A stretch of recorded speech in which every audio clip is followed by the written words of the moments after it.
እርጉዝ የሚሆንበት ጊዜ እርጥብ ይበልጥ አስፈላጊ እንደሆነ ያውቃሉ?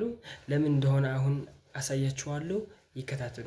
አንደኛ የሃይድሬሽን ፍላጎቶች እርግዝና የደም መጠንና የአሚኖቲክ ፍሉይድ ወይም አሚኖቲክ ፈሳሽ ብለን የምንጠራው መጠን ይጨምራል። ስለዚህ ብዙ ውሃ መጠጣት በጣም አስፈላጊ ነው ማለት ነው። ለምን ያስፈልጋል የሚል ጥያቄ የሰውነቱ ድርቀት ምክንያቱም በውሃ ጥማት በተነሳ የሰውነት ድርቀትና ድካም ወይም ራስ ምታት ከመጣ አልፎም ተርፎም ከወሊድ በፊት ምጥ ሊያስከትል ይችላል ማለት ነው። እና ትክክለኛ እርጥብ ወይም ትክክለኛ ሃይድሬት መሆን በጣም አስፈላጊ ነው። ምክንያቱም ለህፃኑ እድገት ምቹ ሁኔታዎች ያረጋግጣል ማለት ነው። ሶስተኛ ምን ያህል መጠጣት አለብን የሚል ጥያቄ በቀን ከ8 እስከ 10 ኩባያ ወይም እስከ 2.4 ሊትር ውሃ መጠጣት አስፈላጊ ነው።